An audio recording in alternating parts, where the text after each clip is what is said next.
Assalomu alaykum detektiv sevuvchilar. True Crime hikoyalar kanaliga xush kelibsiz. Hayotda shunday odamlar bo'ladiki, ularning yuzidagi tabassum ortida shunchaki qorong'u sir yotadi. Hatto yillar davomida hech kim buni sezmaydi. Bugungi hikoya ana shunday ayol haqida. Men esa sizlarga boshlashdan avval kanalga obuna bo'lishni, yurakcha bosishni va izohlar qoldirishni unutmasligingizni so'rab qolaman. Endi voqeaga o'tamiz. Virjiniyani ko'pchilik mehribon, muloyim qiz deb hisoblardi. Qariya ota-onasi uni juda qadrlashardi. Keksalik davrida ularni parvarish qilgani uchun juda minnatdor edilar. Biroq uning aka-ukalari va opa-singillari boshqacha fikrda edilar. Ular uni patologik yolg'onchi deb atardi. Qo'shnilar esa Virjiniyani g'alati, lekin beozor ayol sifatida bilardi. Aslida esa bu ayol maxluq kabi edi. Qo'shnilar Virjiniya Makalauni mahallaning g'alati odamlari biri sifatida tasvirlashardi. U ko'chadagi tanishlariga bevaqt suhbatga tutar, ba'zan sababsiz sovg'alar tarqatardi. Ba'zan esa qorniga sun'iy homiladorlik uskunasini bog'lab, "Men bola kutyapman" deb yurardi. Lekin hamma bilardi, u hali turmushga chiqmagan, ishsiz va ota-onasi bilan birga bir uyda yashardi. Ammo ota-onasini hech kim ancha vaqtdan beri ko'rmagandi. Virjiniya Makalau 1988-yilda tug'ilgan. Bolaligini London yaqinidagi Essex grafligida kichik shaharcha Great Badawda o'tkazgan. Otasi John universitetda o'qituvchi bo'lib ishlagan. U autizm haqida bir necha kitoblar ham yozgan. Onasi Lois esa uy bekasi bo'lgan. Oilada 5 nafar farzand bor edi. 4 qiz va 1 o'g'il. Virjiniya eng kichigi edi. Lois va John 1940-yillarda tug'ilgan. An'anaviy qadriyatlarga qattiq yopishib yashagan odamlar edi. Ular farzandlaridan qat'iy intizom talab qilar, hech qachon his-tuyg'ularini ko'rsatishmasdi. Hissiyotlar ular uchun zaiflik belgisi edi. Shuning uchun ham ularning mehri faqat amaliy g'amxo'rlik bilan cheklanardi. Oilada ko'plab qoidalar bor edi. Ularni buzish mumkin emas edi. Ota va onasi ham bir-birlariga iliqlik bildirmasdi. Lois obsessiv-kompulsiv buzilishdan aziyat chekardi. U uyni har kuni yuvar, tozalar, hamma narsani dezinfeksiya qilardi. U mikroblardan qattiq qo'rqar, bolalarni ham doim qo'llarini yuvishni talab qilardi. Kirni tozalash va saralashni juda jiddiy qabul qilardi. Uning yana bir kasalligi bor edi. Bu keng joylar yoki odam ko'p to'planadigan makonlardan qo'rqish holati. Shu sababli u deyarli uydan chiqmasdi. Ko'chaga chiqsa ham boshini pastga egib, ko'zi bilan yerga qarardi. Odamlar bilan ko'z-ko'ziga tushishdan qo'rqardi. Qo'shnilar bilan yoki begona odamlar bilan gaplashish uning uchun katta sinov edi. Otasi Johnning ko'zlari yillar o'tib glaukomadan zararlandi. Ammo u hamisha shoshilib yurardi. Ko'chada hech kim bilan gaplashmasdi. Agar uydan chiqsa, darrov mashinaga o'tirib ketardi. U juda pedant, mas'uliyatli va tartib-qoidani yaxshi ko'radigan odam bo'lgan.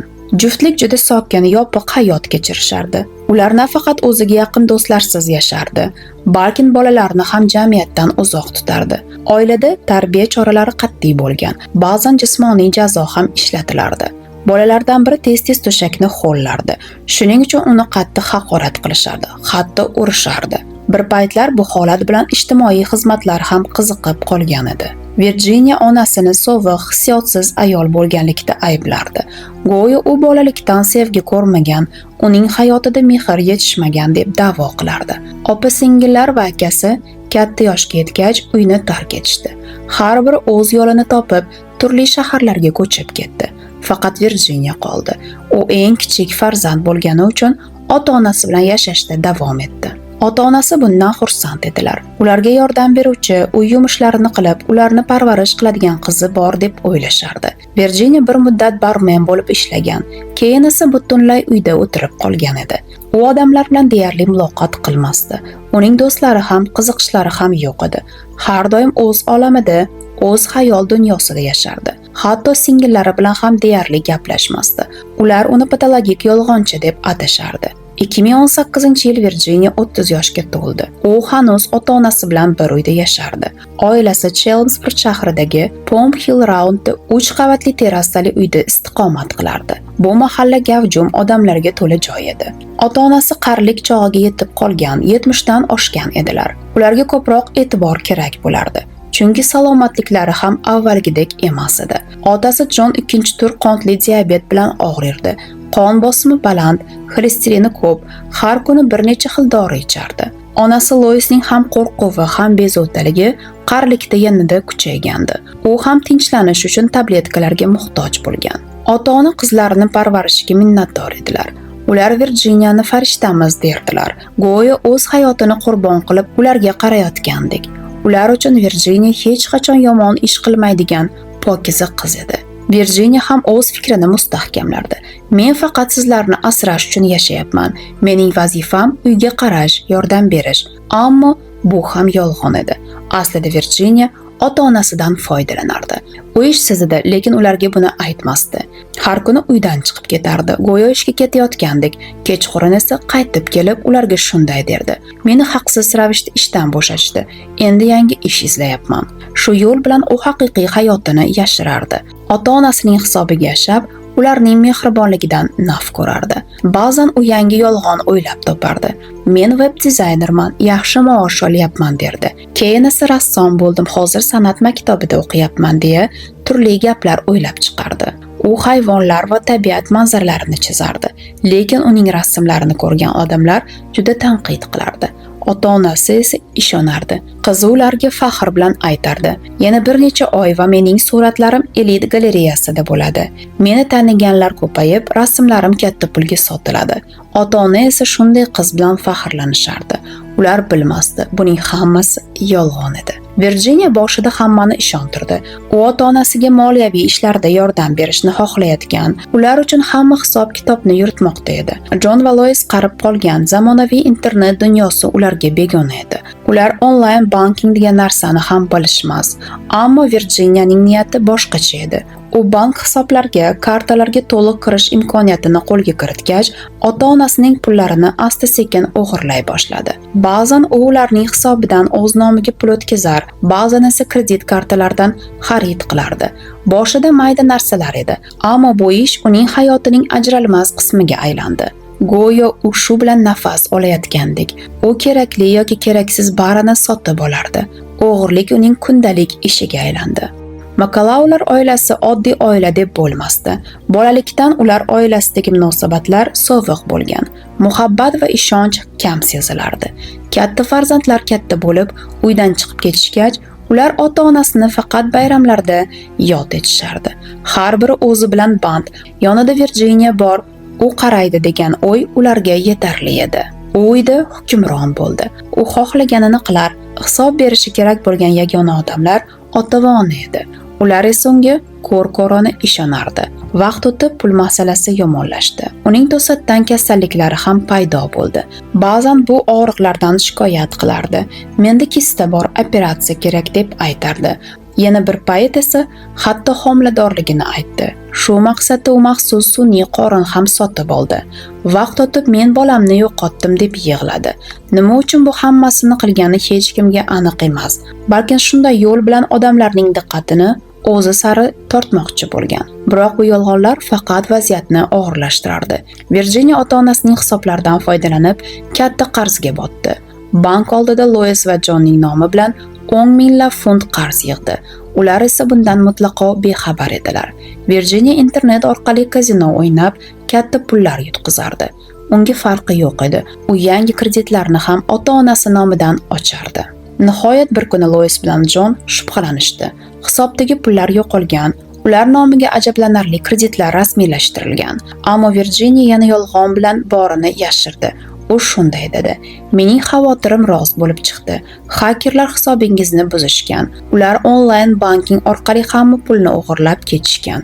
U shunday ishontirib gapirdiki, ota-onasi ishondi.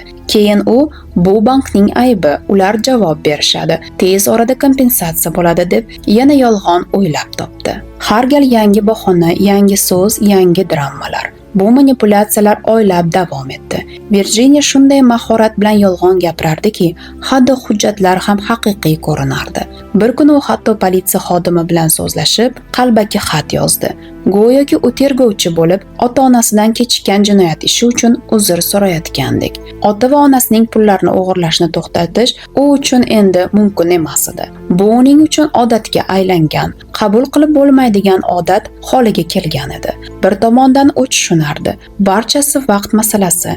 Ertami kechmi ota-onasi pullarini qayerga ketayotganini anglab qoladi. Bundan tashqari, qariyalar tomonidan qarzlar vaqtida to'lanmay, yangi to'lovlar ham to'xtab qolgani sabab bu holat politsiyaning e'tiborini tortadi degan xavotir ham paydo bo'ldi. Virjiniya bu vaziyat haqida uzoq o'yga toldi. Endi u ota-onasidan qochib yashay olmaydigan holatga kelgan edi. Ularning qarzlari va moliyaviy qiyinchiliklari kundan kunga og'irlashib boraverardi. Shunda uning xayoliga g'alati, lekin o'ziga mantiqli tuyulgan bir fikr keldi. Jon va Loisdan qutulish kerak. Bu g'oya uning xayolida birdan paydo bo'ldi. Agar ota-onasi o'g'irlangan pullar haqida gap ochib, bu ishda uning nomini tilga olsa, Virjiniyani qamashdan boshqa chora qolmas edi. Shu fikr uni juda qo'rqitdi. Virjiniya ichki tinchligini yo'qotayotganini his qilardi. U o'zi yopib qo'ygan barcha ikkinchi yo'llar, ya'ni qochish va o'zini oqlash imkoniyatlari endi uning o'zini ham qiynay boshlagan edi. Shu onlarda uning ongida xatarli bir fikr shakllandi. Ota-onasining to'satdan o'limini tashkil etish orqali u barcha muammolardan xalos bo'lishi mumkin edi. Bu ehtimol hayotda yana o'z iziga qaytardek tuyuldi. Shu g'alati, ammo o'ziga mantiqli bo'lib ko'ringan fikr uning ongini egallab oldi. Kelasi 3 oy davomida bu fikr Virjiniyani tinch qo'ymadi. U bir necha marta ota-onasini qanday qilib yo'q qilish haqida o'ylab, bu g'oyani boshidan chiqara olmadi. Uning xayolida bitta savol aylanardi. Shunday usul bo'lsinki, hech kimga shubha tug'dirmasin. Shunday amal bo'lsinki, intiqom yoki ayblov uning iziga olib kelmasin. 2019-yilning martidan iyungacha bo'lgan vaqt ichida Virjiniya bu xavfli fikrni amalga oshirish yo'lida asta-sekin harakat qila boshladi. U ota-onasiga beriladigan retseptli dori-darmonlarni yig'ishni odat qildi. Har gal duch kelganda oz-ozdan olib qo'yar, dori qutilarini tekshirib, keraklilarini aniqlab olardi.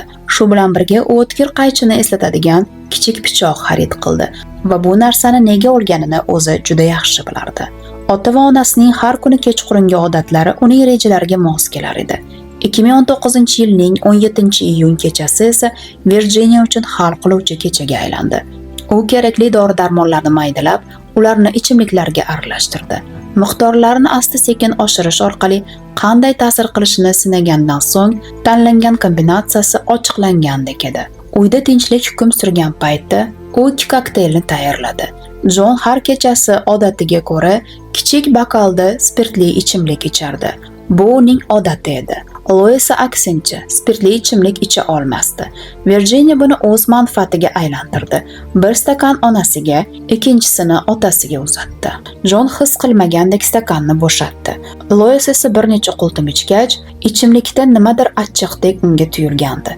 Virjiniya yana bir necha marta onasining oldiga iltimos bilan bordi. Uni ichimlik ichishga undashga harakat qildi.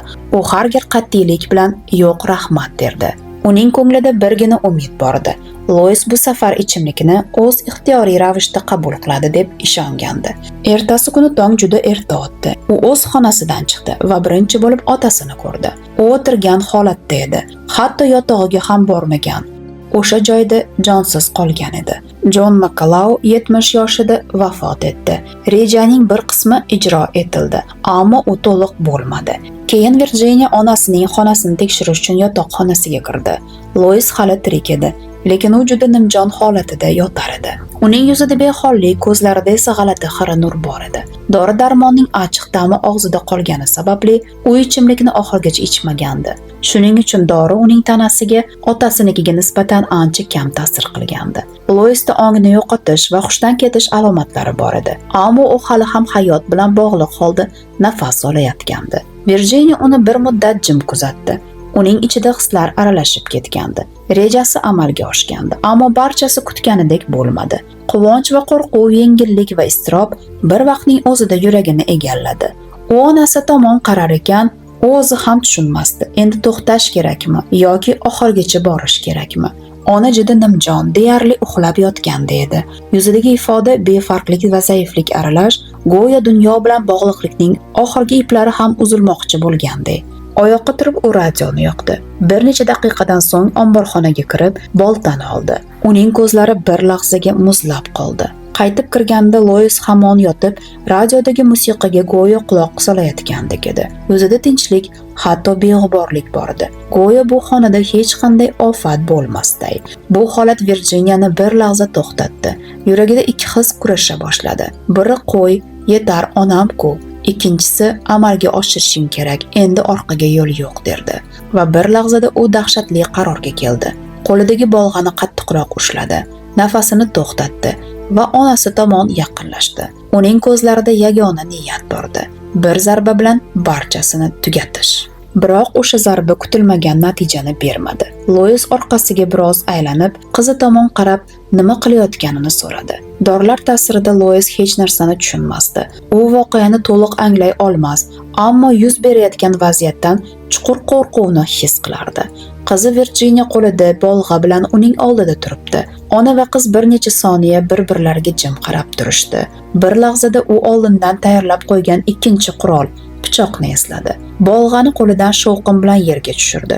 U pichoqni oldi va go'yo biror kuchini boshqargandek harakat boshladi.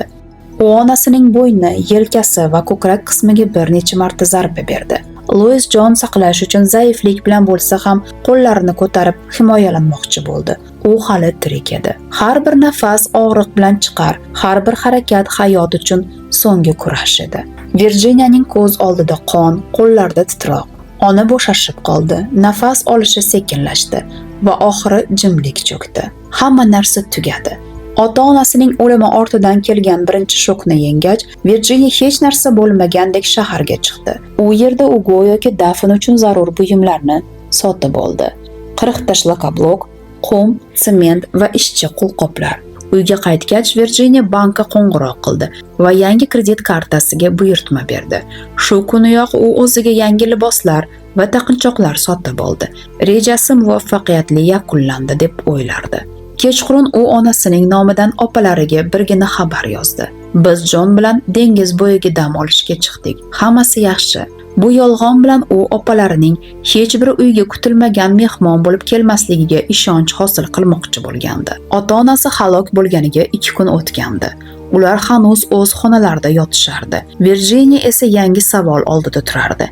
Endi ularning jasadlari bilan nima qilishim kerak? Qo'shnilar ko'rib qolishidan qo'rqib, u jasadlarni uydan chiqarish fikridan voz kechdi. Aksincha, ular uchun qabrni o'sha uyning ichida qurishga qaror qildi. Birinchi bo'lib u otasining jasadini yotoq qopiga soldi. Uni mehmonxonadan eshik orqali o'zining ish kabinetiga sudrab bordi. So'ngra o'nlab polietilen plyonkalar bilan o'rab, burchakka qo'ydi va atrofiga shlakabloklar qo'ya boshladi. Sement bilan mustahkamladi. Qolgan bo'shliqlarni montaj ko'pigi bilan to'ldirdi. Loisning jasadiga esa bundan ham yomonroq munosabatda bo'ldi. Onasining tanasini boshqa bir uyqu qopiga solib, ikkinchi qavatdagi xonaning shkafiga tiqdi. Shkaf eshigini skoch bilan berkitdi. Ustiga g'ishlardan devor qurdi. Bu ishlarni qilib bo'lgach, uy ichida hamon sukut hukm surardi. Bir burchakda otasi, ikkinchi qavatda onasi. Virginia onasining jasadini shkafga tiqib, otasi uchun maxsus qabrcha qurdi. Bu jinoyatlardan keyin u go'yo hech narsa bo'lmagandek o'z oddiy hayotini davom ettirardi. Uydan chiqar, shaharda aylanar, do'konlarda xarid qilar, qo'shnilar bilan gaplashardi. Keyin esa tinchgina uyiga qaytardi, o'sha uyga, devorlari orasida onasi va otasining jasadlari yashirilgan joyga. Kechki payt u televizor ko'rar, ovqat yer, uxlardi. Hammasi go'yo tinch, oddiy hayot kabi ko'rinardi. Virginia vaqt o'tishi bilan yanada ehtiyotkor bo'lib qoldi. U hali ham ota-onasining nafaqalarini olardi. Ularning nomidan yangi kredit kartalar ochardi. Bank hisoblaridan pul o'tkazardi. Hammasi pul uchun. Shuning uchun u o'z qilgan ishini ijtimoiy yechimdek qabul qilardi. Biroq vaqt o'tishi bilan qo'shnilar shubhalana boshlashdi. Uyda nimadir bo'layotgani aniq edi. Makalaular uyining pardalari doim yopiq, oynalari ham doim berk edi. Hech kim u yerdan chiqmas, hech kim kirmas. Virginianing o'zi ham biroz boshqacha bo'lib qoldi. Biror kimsa unga savol berib, "Ota-onangizni ancha vaqtdan beri ko'rmadik, qayerdalar?" U turli gaplar o'ylab topardi. Ba'zan derdi, "Ular sayohatga chiqishdi, hozir yo'lda." Ba'zan esa "Dadam kasal bo'lib qoldi, onam uni parvarishlayapti." Ortidan yana bir versiya chiqardi. Endi onam ham og'rib qoldi. Har safar yangi bahona, yangi yolg'on. Lekin begona odamlarga yolg'on gapirish bir gap, o'z opalari va akalariga izoh berish boshqa gap edi. Ular ham xavotirlana boshlashdi. Shunda Virginia yana bir ayyor yo'lni tanladi. U onasining telefonidan opalariga xabarlar yoza boshladi. Go'yo bu xabarlarni onasining o'zi yozgandek. Har safar uchrashish haqida so'z chiqsa, Virjiniya yangi bahona topardi. Ota-onamiz kasal, u hech kimga yuqtirmaslik uchun hech kimni ko'rgisi kelmayapti. Biz hozir bandmiz, uyda tozalash ishlari ketyapti.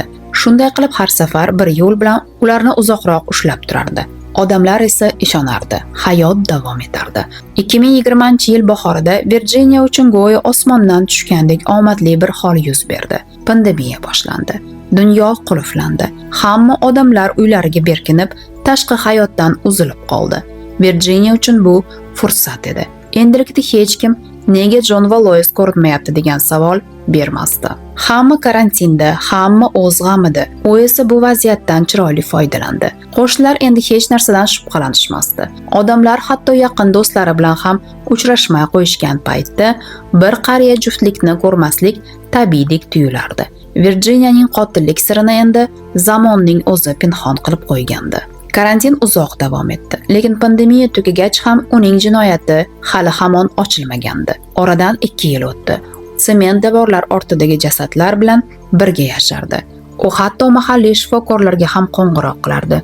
Lois va Jonning nomidan navbatga turardi. Keyin esa uchrashuv oldidan bekor qilardi. Hammasining maqsadi bir edi: odamlarni adashtirish va ota-onasi hali ham tirik degan tasavvurni saqlab qolish uchun. Ba'zan u hatto politsiyaga ham qo'ng'iroq qilardi, onasi Lois nomi bilan. Qo'shnilar juda shovqin qilishyapti. Bolalar hovliga chiqib axlat tashlab ketishyapti derdi. Bu yillar davomida takrorlanardi. 2020-yil iyulidan 2023-yil sentyabrgacha u politsiyaga 238 marotaba qo'ng'iroq qilgan edi. So'nggi yillarda Virjiniya o'zini tamoman boshqacha tuta boshladi. U tanish emas odamlarga ham yopishib, go'yo ular bilan do'stlashmoqchi bo'lgandek o'zini maqtashga tushardi. Har bir odam, do'kon sotuvchilari, pitsa olib keluvchilar, xat tashuvchilar barchasi uning gapiga quloq tutishga majbur bo'lardi. Agar notanish odam unga e'tibor bersa, Virjiniya soatlab tinmay gapira olardi. Eng sevimli mavzu esa doim ota-onasi bo'lardi. U har bir insonga onam bilan otam pensiyaga chiqqach dengiz bo'yiga ko'chib ketishdi. Hozir shu yerda yashashyapti deb hikoya qilardi. Ba'zan esa mutlaqo boshqa bir narsalarni gapira boshlardi. 2023-yil avgust oyi keldi. Virjiniya ota-onasini hayotdan mahrum qilganiga 4 yil bo'ldi. 4 yil davomida ularning jasadi bilan bir uyda yashadi. Bu vaqtga kelib u haqiqiy paranoikka aylangan edi. 2023-yil avgust oyida mahalliy shifokor nihoyat xavotirga tushdi. Uning so'zlariga ko'ra, Jon va Lois 4 yildan beri klinikaga kelmagan. Bu qariyalar haqida so'z ketganida bu hol juda shubhali tuyulardi. Axir ularda doimiy kasalliklar bor edi. Muntazam dori olishlari kerak edi. 4 yil davomida bir marta ham vrach qabuliga kelmaslik, har gal navbat yozib keyin bekor qilishni, bu go'yo kimdir ular nomidan qo'ng'iroq qilayotganini anglatardi. Registratsiya xodimlari ham bu holatni payqashdi va shifokorga bildirishdi. 1-sentyabr 2023-yil kuni oilaviy shifokor bu holatni rasman ko'tardi. U Makalaularning xavfsizligi haqida politsiyaga rasman murojaat qildi. Politsiya bu ma'lumotlarni olgach, tekshiruvni boshladi. Ular Virjiniya bilan bog'lanishdi. Virjiniya esa yana yolg'on gapira boshladi. Ota-onam hozir sayohatda. Ular telefonlarini o'chirib qo'yishgan. Shuning uchun men ham ular bilan bog'lana olmayapman dedi. U shunday ishonarli ohangda gapirdiki, go'yo bari haqiqatdek tuyulardi. Hatto politsiyaga qo'shimcha qildi. Oktyabr oxiriga kelib, ular uyga qaytishadi. O'shanda o'zlari kelib sizlar bilan suhbatlashishadi. 1 hafta o'tdi, hech qanday xabar yo'q. 2 hafta o'tdi, hali ham jim. Shunda politsiya jiddiy harakatga kirishdi. 2023-yilning 15-sentyabri bu sana Virjiniyaning butun hayotidagi eng hal qiluvchi kun bo'ldi. Shu kuni tergovchilar order oldilar va Makalaularning uyiga yo'l olishdi. Maqsad bu xonadonda nima bo'layotganini nihoyat aniqlash. Bir guruh politsiya xodimlari uyning old eshigini taqillatishdi. Virjiniyani beixtiyor holda tutish uchun ikkinchi guruh orqa tomondan kirishga qaror qildi. Orqa eshikdagi shisha panelni sindirib, ular uyga shiddat bilan kirib borishdi. Virjiniya ularni hech qanday hayrat va qo'rquvsiz kutib oldi. Bu lahzani ancha vaqtdan beri kutayotgandek. Ofitserlar unga rasman xabar berishdi. Siz ota-onangizni o'ldirganlikda gumon qilinmoqdasiz. Lekin u bunga reaksiya bildirmadi. Yuzida hech qanday hissiyot yo'q. Ko'zlarida ham pushaymonlikning soyasi yo'q edi. Qo'llariga kishan solinganida Virjiniya faqat shunday dedi: "Men sizlarga uydagi bir narsani ko'rsatmoqchiman. U politsiyachilarni otasining ish xonasiga olib bordi. Qadamlari sust, ammo ishonchli. Xona ichidagi beton konstruksiyaga ishora qildi va tinch ovozda shunday dedi: "Dadam shu yerda." Hech qanday dramatizm, hech qanday hissiyotsiz. Konstruksiya ustini bir necha oddiy yopinchiqlar yopgan, ustiga esa Virjiniyaning o'zi qo'li bilan chizilgan rasmlar ilingan edi. Go'yo bu san'at burchagidek ko'rinardi. Politsiyachilar bir lahzada jim bo'lib qolishdi. Har biri bu manzaraga qarab nafasini tutib qoldi. Virjiniya esa hanuz juda xotirjam edi. So'ng ular so'rashdi: "Onangiz qayerda?" U esa jiddiy oddiylik bilan javob berdi: "Uning jasadi yuqoridagi shkafda. Men u yerni 4 yil ochmaganman. Nima bo'lganini bilmayman." Shundan keyin Virjiniya hech qanday savol kutmasdan barchasini o'zi ayta boshladi. Qanday qilib ularga dori berganini, keyin otasini va onasini o'ldirganini, jasadlarni yashirganini, butun mayda-chuydalargacha gapira boshladi. Politsiya xodimlari uning har bir so'zini yozib olishardi. Ammo yuzidagi holatdan anglash mumkin ediki, ular uchun bu eshitilgan har bir so'z juda og'ir edi. Hammasi yozib bo'lingach, ular uning aybini rasman o'qib eshittirishdi. Virjiniya hujjatlarni hech ikkilanmasdan imzoladi. So'ng jilmayib shunday dedi: "Quvoninglar, bugun sizlar yomon odamni ushladingiz." Biroz sukutdan keyin yana qo'shdi: "Ha, ehtimol men haqiqatdan ham jazoga loyiqman." Virjiniya politsiya bo'limiga olib kelishgach, tergovchilar uyda tekshiruv boshlashdi. Ular Virjiniya ko'rsatilgan joylarni ochishganida hammasi rost bo'lib chiqdi. Jon va Loisning jasadlari haqiqatdan ham o'sha yerda edi. Biroq 4 yil ortiq vaqt o'tib ketgandi. Jasadlar tanimas ahvolda edi. Jasadlarni aniqlash uchun politsiya tish shifokorining eski kartalaridan foydalandi. Shunday qilib ularning kimligi tasdiqlandi. Virjiniya aybini to'liq tan oldi. Shunday qilib ish to'g'ridan-to'g'ri hukm bosqichiga o'tdi. 2024-yilning 11-oktyabr Virjiniya sud zaliga kirdi va bu kun uning ozod hayotining so'nggi kuni edi. Hisob-kitoblardan ma'lum bo'ldiki, u ota-onasini jami $200,000 atrofida mablag'ini o'g'irlagan. Hech qanday ruhiy pushaymonlik, hech qanday yig'i bo'lmadi. Sudya hukmni tinch ovozda o'qidi. Virjiniyaning yengil depressiya va qotillikdan keyingi ruhiy buzilish alomatlari yengillashtiruvchi holat sifatida qayd etildi. Shundan so'ng sudya qaror qildi: Virjiniya McCallow umrbod qamoq jazosiga hukm qilinsin. Eng kam muddat 36 yildan keyin u ozodlikka chiqish so'rovnomasini yuborishga haqqi bo'ladi. Bu degani u 70 yoshlardan oshganda, ya'ni xuddi ota-onasi yoshida bo'lganida shartli ozodlik haqida o'ylay oladi. Hukm o'qib bo'lingach, zalda sukut cho'kdi. Politsiyalar ham, jurnalistlar ham, hatto sud kotiblari ham gapirmadi. Faqat Virjiniyaning o'zi jimgina boshini pastga egdi. Virjiniya o'z yolg'oni ichida 4 yil yashadi, lekin haqiqatdan qochib bo'lmas edi. Ba'zan jinoyat emas, uning ortidagi sukut eng dahshatlisi bo'ladi. Agar hikoya sizga qiziq bo'lgan bo'lsa, like bosing va kanalimizga obuna bo'ling.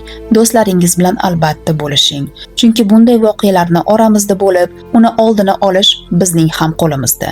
Men eslatib o'taman, bizning kanal jinoyatchilar haqida emas, insonlar taqdiri haqida. Sizlar bilan esa xayrlashaman. Keyingi videolarda ko'rishguncha xayr, sog' va omon bo'ling.